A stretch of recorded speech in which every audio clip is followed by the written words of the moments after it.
Welcome to It's Not About the Hair online series. My name is Valerie Fuentes. I am your host, and today I am with Dr. Natasha Mesinkovska. She is the Chief Scientific Officer at the National Alopecia Areata Foundation. She's also a professor at the University of California and has been our guest on our show now for the second year in a row. And I keep bringing her back because she's such a wealth of knowledge. So thank you, Natasha, for saying yes again. Thank you, Valerie, for having me. I always love chatting with you. It's so much fun. Yes, of course. And so the first thing that I'm going to ask you, and I'm sorry to be so abrupt and just to the point, but because it's what we're all concerned about right now is the pandemic, right? And I think that what comes to mind when we think about, our community, our population is, are we really at higher risk or are we not? And I'm talking about people with alopecia that have an autoimmune condition. So this was honestly what everybody wanted to know the whole time. And at the beginning, we could speculate, but finally we were able to pull out data for a bunch of hospitals from California. So from the University of California system, it collects data from 5 sites. So when we collected all the data on people with alopecia, specifically the autoimmune type alopecia areata, we really saw no increased risks. There were several hospitalizations and we didn't find any deaths. So that was very reassuring to know that at least people with autoimmune hair loss were not at a higher risk. We also tried to follow up one of the conditions that a lot of people with alopecia may have, which is thyroid condition. And we also didn't find that it was a bad kind of like a predictive effect for getting COVID or doing bad with COVID. So those kind of 2 things, we can at least rest assured, reassured, watch yourselves, follow the rules, but at least we know we're not at increased risk. That is great news. Another thing that I've heard is that people that were taking medication for hair loss were more at risk or should stop the medication. I mean, it's all rumors, right? So I just wanted to get your take on that. So it depends what kind of medications people were on for hair loss. So for example, early on, there was this whole thing about the lung receptors and maybe if you're taking spironolactone or aldactone, which a lot of women with hair loss do tend to take. However, yet again, from all that data, there was no correlation and all this stuff got published in the International Journal of Dermatology. So people can refer to it and try to find it.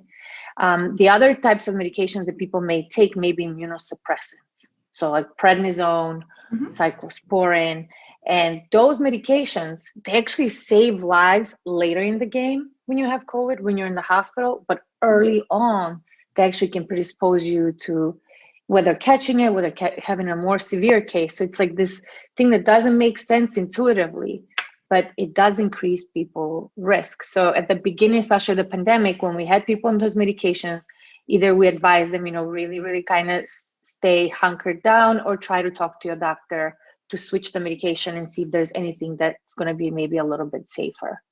The one interesting thing that has come up is that a lot of the medications, such as the JAK inhibitors, like baricitinib and some of these other that came out, are still in trials for whether they improve outcomes and survival in the hospital. We'll find out. So those are actually supposed to be beneficial, but we still don't know. So we'll find out hopefully as things go by. Okay, so the recommendations are the same for our community. Recommendations still for now. If you immunosuppressive medication, just follow the rules and stay safe. Okay, perfect. So on that note, I did ask our community to submit some questions for you. And I did receive something, and I want to dive into that now that we're talking about people that are compromised. There was a question around hair loss after having cancer. Can you speak to that? Like, is there anything that they can do if they have hair loss after cancer and then the hair didn't come back, or anything that you can share with us? So when someone has cancer, usually they have to be placed on certain kind of medications, like whether they're chemotherapies or some things that play with your immune system or hormonal stuff, all of which affect hair. Some of them, like the classic chemotherapies, people know, like people will shave their head so they don't see it fall out. People wear wig, like that's kind of like the classic picture we all put in our heads, right? But the good news is that most of the patients will not have a permanent alopecia. For some, even when it starts coming back, it may be kinky, it may be a different thing, it may be curly when it wasn't before. So they can be a different thing, but for many people, it takes a couple of years. Now, nobody likes that answer. But I do have patients that even with very difficult to treat blood cancers, etc., without with the wiry hairs, with the hairs falling out and thinning out. I have a patient that's beautiful hair. Like I never realized how pretty her hair was until before. Now we're learning that some of the medications may actually even have permanent effects, and it's very difficult to figure out who is it going to be and how is it going to be affected. But when it comes down to life choices, I don't want women to feel bad about, or like even thinking twice about accepting some of the life-saving medications. You will work it with your doctor afterwards. And the recovery in most cases is painfully slow, but it happens. It happens and it will happen. So I really advise that depending on where the person that asked the question lives, to talk to one of their hair specializing dermatologists and try to develop a plan and just be patient and follow it. It's kind of like a boot camp afterwards, but things can come back and be much, much healthier than we initially used to think. Love that. So speaking about specialists, when we start losing our hair, and I think we have talked about this a little bit, what are the different specialists that we can go see? Like what's the difference, for instance, of a dermatologist and a trichologist, and when should I go see one or the other? So dermatologists are like a medical doctor. So you go to medical school, then you have to go through internship, which every doctor usually does, and then you have to get a dermatology residency. Dermatology kind of may look like being an easy doctor thing because we don't like have to intubate people and do crazy huge surgeries, but it is one of the most competitive residencies to get in. What does that mean? Usually people, in order to get into this residency, they have to have really high scores and really good grades. So when you are faced with any kind of dermatologist, they're probably creme de la creme of their medical school. So I want to not any of the patients or to just kind of worry. Now, that doesn't mean we're all brilliant by any means. So I'm just saying, you but are. you can rest assured. You No, are I'm just brilliant. saying, but you rest assured, the person that's standing across from you has the best in their mind. Trichologist is a term that's a hair specialist, but not necessarily like a doctor or a dermatologist. Some dermatologists call themselves trichologists, but also a cosmetician can call themselves trichologists. There's no kind of regulation of that term, but you can't really call yourself dermatologist unless you're board certified. Does that make sense? But trichologists can be anybody. Like, for example, they can be people that just really like hair. They really know hair. Maybe they were hairstylists. Maybe they're physical chemists, and they just are kind of like more of a, but it's all good. I also have a lot of people that go to naturopaths. I actually work in an integrative care center, and I work with two amazing doctors, Maggie Quinn and Palladino. And I'm not just throwing shout outs, but they're like really, really good young naturopaths who have great ideas, who help me, my patients figure out, like microbiome stuff, allergy stuff. So I just feel that whoever wants to join in, the more the merrier. No judging here, as long as they help people and not hurt people.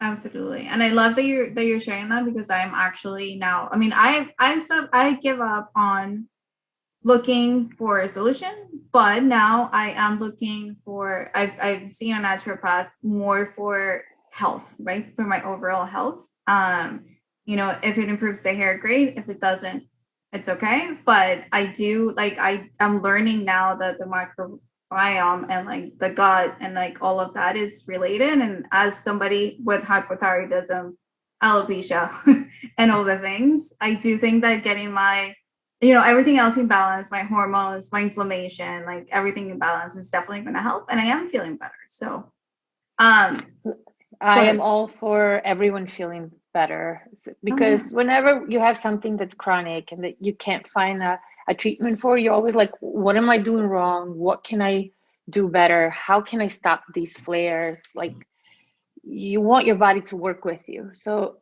and I always feel that the person that's helping you should be somebody that you like and get along with. Like, I may be a cup of tea, like for some people, but others may be like, oh, she's annoying, like she's not.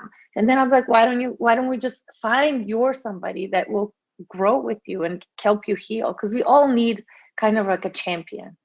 So whoever that is that's going to help us on our health journey, that's who we should be with. Absolutely. And you mentioned something about allergies, and I've heard a little bit about it, but I'm not super familiar. So what's the relationship of what allergies and hair loss?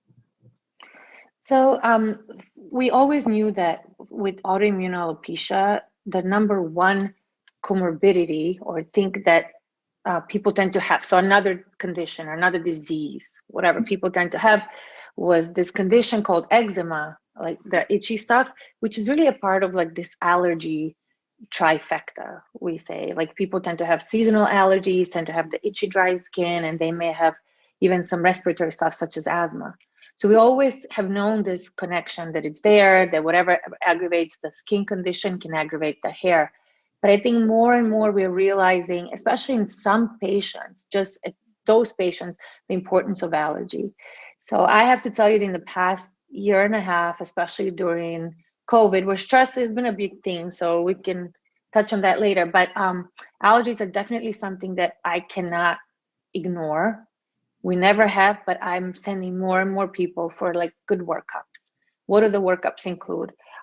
They have to go to an allergist. I really want somebody that can kind of understand the thing inside and out. And usually it's like a prick testing with the needles and then patch testing, which is thicker. So that way we find out what's environmentally, what's in food, and what's in some of the products that people are using.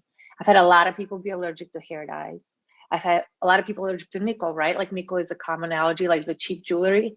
But guess what? It's in some of our extension clips, right? So then I have people develop patches where we clip on the extension. So And we're that's just what trying it to is. publish, right? So it's very interesting stuff, like things you will never think about. Or like some of the glues. And that may not happen to everybody. And sometimes you can just like paint the back of the clip with a little clear nail polish. But just to know that it's there at least saves you some of the drama. Or you can try to get a plastic one. You know, small things matter. And just knowing what it is, it helps us even avoid it. Because, for example, if you're allergic to nickel in the clip and in the cheap jewelry, it can also be in chocolate and like in some of the nuts in high quality. So if you eat those on the daily, like if you're like a, you know, so will that kind of get you more sensitive from the inside and make you shed more hair than you should? So we're just connecting the dots more and more. And that's why I would tell you that allergies are, in a way, hot, hot, hot That is some in the field. powerful information right there. So the instructions will be to go see an allergist and to have them do what kind of test again? Prick testing or patch testing, but the dermatologist should kind of work with them together so they can say like, this is what I'm thinking, this is what I'm not, this is why I think. So you kind of have to narrow down because there's so many allergy tests. So I just don't want everybody to like get the gamut of stuff and like go through crazy amounts of money, especially if the insurance gives them trouble. Totally. Yeah, but no, what you just described, I'm literally experiencing. I mean, I knew I've been allergic to tube jewelry my whole life, and then now I'm noticing the topper thing, but I thought it was because the clips were pulling my hair.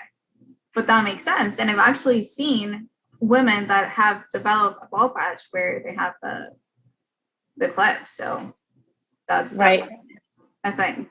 Wow. That's Okay. interesting. So this is good for me to know too, because we collected like a kind of case series of 9 patients and we send it to get published, and they're like, not too exciting. I'm like, but it kind of is, Oh because yeah. we need to, you know, it's exciting because everybody's using something nowadays. So we need to kind of be cognizant, but we'll see. Hopefully it will get out one day. Absolutely. And so speaking of allergies, another thing that I suffer from I'm here trying to get a consult too. Just kidding. But yeah, so gluten, I think we've already talked about that. So also what's the relationship of gluten with autoimmune? So we are seeing some higher rates of celiac among some of our alopecia patients, and we're seeing more of the maybe non-celiac gluten sensitivities. Now, I still don't have a patient that's gone gluten-free and grown their hair back. I have not. Okay. But I think I said this before, and I may sound like a broken record, but we all have to listen to our bellies. Mm-hmm. Oh yeah. We're very fortunate that now with all these inventions in artificial intelligence and all these Fitbits and Apple Watches that we have, there's ways for us to get monitored. So actually at University of California, Irvine, we are planning to start a study with one of the companies from up north in California, where you take a swab of the genetic information from the cheek and then stool sample, and then they match your microbiome with your DNA, and you almost get like a planned out map of what you're supposed to eat, what not, etc. It was very interesting. One of the girls that's like East Indian in origin, like it's that for her, like that olive oil is really not meant for her to eat it, which is kind of like you always think of olive oil being healthy. So all these things hopefully will give us more insight into alopecia and the microbiome and the diet and the impact on diet. So hope, and then maybe next time we talk next year, I will have something else to tell us. Oh my gosh, yes. And it all makes sense. I do feel that, we have to start beating ourselves for our own body. Like we're all made differently. And I'm We learning that are. more and more also, in my journey with alopecia, because I've, before, like you said, I wasn't listening to my body and I was eating gluten left and right and feeling sick, period. And just thinking, oh, that, something, it didn't sit well with me or whatnot. And the moment I stopped eating gluten, my life changed. Like I don't have any issues anymore. And I feel different. I feel good. It's so, yeah, just completely different. So tell us a little bit about research. I don't know if anything has changed since we last spoke, but where is the research at? Is there anything new that is coming out? Any new studies that we should know about? So a lot of the studies that were happening throughout the year, they kept happening even during the pandemic. So all the medications that were getting tested, the JAK inhibitors mostly have really been working very well. We originally used to think that 2 out of 3 people will respond, but it seems that it may be even more. But just some people respond within 2 to 3 months, they'll start growing hair. But some people don't even respond to like later, like 9 to a year. And then all of a sudden they'll grow hair. So we're trying to figure out what's the difference between people that grow hair early versus people that grow hair super late. The hair that comes in for different people tends to be different, but usually for younger people, like teenagers, it's just nice and beautiful. It's very exciting. It's just very exciting to see people that haven't had hair just like it changes people's personality. Like patients will say, my coworkers treat me with more respect. Like I never thought it, but it is. And one of the boys is like, I'm not the butt of all jokes in the family anymore. It changes lives. They change life. There are a couple of new pathways that are coming out. They're all still in the immunosuppressive category. Nothing that's been shown that's not kind of regulating the immune system in one way or another yet. But I hope that safer and safer things will come out. So far, safety for everything that's been happening is on par, so everything is good. But whenever we're dealing with immunosuppressive medications, we all just have to be careful. I just really wish that something comes out as like chocolate vitamin and then we can just be done with it. Most of the medications that are getting studied now, they are something you will probably have to take for a long time. We have to figure out like how can we stop them and then keep the hair, because you tend to lose most of the hair when you stop them. So a lot of the patients that are in the studies, they don't want to stop them, so we try not to. But eventually some trials like that will happen too, and that's when the heartbreak will happen. And that's why it's we stand to learn a lot more from this. So I have met amazing people in the last couple of years who are willing to participate in these studies for the sake of the future generations, and it's just been like my privilege to be around patients like this. Yeah, no, and thank you for all you're doing, for us doing research. I do have a question on those because I did go see a doctor, a few years ago recently. I mean, a few years ago, 2 years ago, 3 years ago. And they offered a treatment, but they said I couldn't get pregnant. So why do those medications affect fertility, or why we shouldn't be pregnant or trying while we are on those medications? Because these medications still don't have, they haven't been out on the market long enough.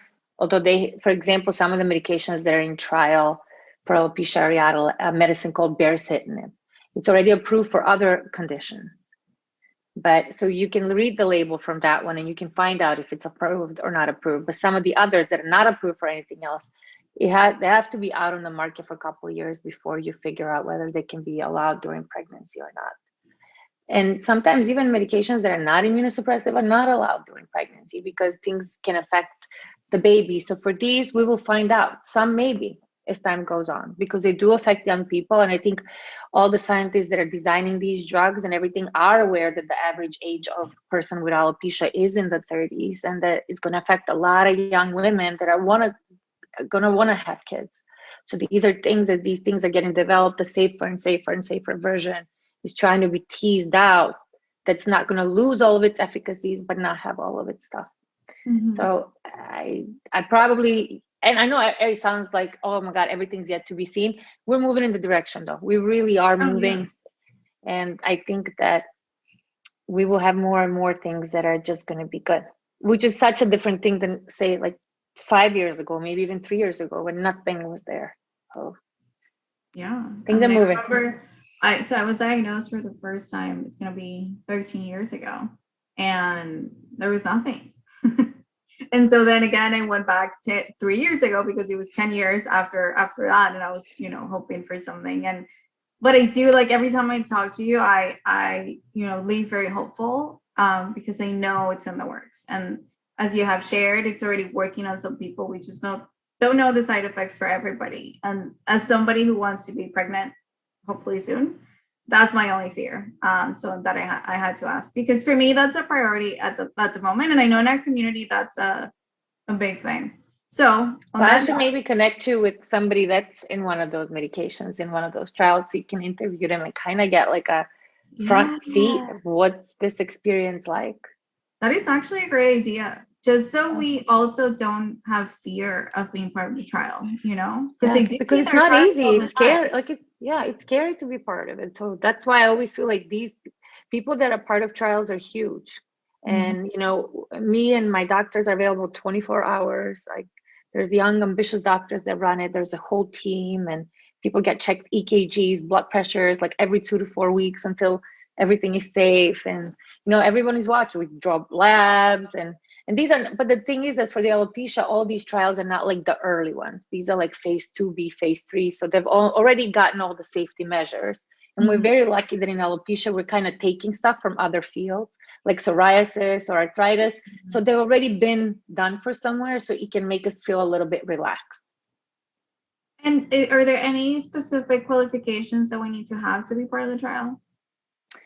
Most trials, for now, there's nothing for kiddos less than 12. So most of them are 12 and above. And majority probably because those spots get filled out super quick, 18 and above. Depending on the trial, they usually don't want people to be healthy, at least at the time of taking it. You can have other things. So you can have thyroid condition, you can have allergies, like that's not going to exclude you. And they have some sort of a minimum requirement of how much hair you can lose. So most of them will say a quarter of your head at least, or half of your hair has to be gone. So 25 or 50% of your hair. But they also monitor, for example, your eyelashes, your eyebrows, your nails, because nails are affected in a lot of people with alopecia. And then the blood gets drawn, etc. All the tests are done to make sure you're healthy enough to get in, and then all throughout to make sure that your body tolerates things well. Mm-hmm. Question: have we seen any changes in our hair through COVID? Now that we're all at home, is there anything that you've seen that people? I mean, we've talked about a little bit people getting gray hair, but I think it's because they're not going to the salon. Is our hair changing because due to COVID and being at home, It's or is it the stress? hey, all of the above, right? Last year, 2019, towards the end of the year, so a year and a half ago, I feel like 2020 went away. There was finally a study from Harvard that said, when you stress out little mice, they turn gray. And it was a study where they literally like flicked light, poked them, like did like pain and annoying sort of like psychological stressors. And they finally proved what we always knew. So during the pandemic, a lot of patients are like, am I going gray, or is it just that I'm not going to the salon? And it's possible. It is very possible. We saw a lot of people lost hair during the pandemic. So we know that stress causes hair to fall out, and it may have pushed us over to be gray. Now, is this gray going to be forever? That's what some patients are asking. And if we look at the studies that were shown, it's supposed to be forever in the mice, but I think in some of my patients, things are coming back normal. So it may be a transient thing. Why it's happening, we think that the stress affects the nerves and the damage to the cells, the melanocytes that cause the brown pigment. So hopefully if it's not permanent, we can restore some of it. So, and on that note, what about hair loss due to COVID? Is that a thing? Because I have heard people that lose a lot of hair when they had COVID. I mean, COVID has been a brat on the body, right? People that have mild cases or been asymptomatic are, I guess, super lucky, and but some people have gotten really sick. I don't know if we have ways to say directly, but some people lose weight when they have COVID, and we think that maybe it's just from the stresses on the body and the temperatures and the fevers. It's that cytokine of inflammation that actually probably contributes to the hair falling out. Also, what COVID is very good at is kind of clotting small vessels. And already it's very hard to kind of get blood up there to the scalp. That's why we use some of the Rogaines, et cetera, like some of these things to help kind of fertilize the thing. But so I think even at that level, it may affect the way the hair gets nutrients, and it also can fall out because of that. Awesome. So I have two more questions before we go. I remember last time you said there were 3 things that we should check when we were losing our hair. I know thyroid was one. Ferritin, Which is iron, right? Ferritin, thyroid, and what was the third one? vitamin D. Vitamin D. I am a good At least student. that's what we know so far. Okay, and curious on the vitamin D, like why vitamin D? Although none of the studies really show that vitamin D can necessarily make your hair grow back. We did run big trials a long time ago. It tends to be more relevant for women in their 50s and 60s with scarring alopecias. So not necessarily alopecia areata autoimmune type, the other autoimmune type. But vitamin D, it's called a vitamin, but it almost serves like a hormone. And the skin is one of the places that is capable of kind of making it all on its own. So it's very intricately connected with the skin. We know that vitamin D and the levels, and that's why it was so popular in the past decade, is that we realized that people when they get sick, and this is something we showed in the hospitalized people with COVID, with severe COVID, and you never know what led to who, like what's the chicken, what's the egg. But even in cancer survivals, et cetera, vitamin D levels, we try to keep them up high whenever we're trying to grow a healthy body. The one thing that I want to remind everybody is that as evolution has progressed through the levels, there's this theory that maybe we think the hair is just not necessary to the body. It's a necessary energy to grow this. So is it a sign of a more evolution that if there's less hair? I don't know. We'll see. We will Very see. interesting. Okay. And the last question that I have, which is, what I'm really passionate about, is really, I don't know how to explain it, but trying to marry medicine with psychology, right? Like we both know that like alopecia is way more than a cosmetic condition, right? I know you're so dedicated to your patients, to the research, to our community. Like you are somebody that is an advocate for us. But I also have to share with you, and I'm sure you probably know this, that most of our experiences, and I'm speaking for myself and for people all over the world, right? Because it's not the United States that I've spoken to.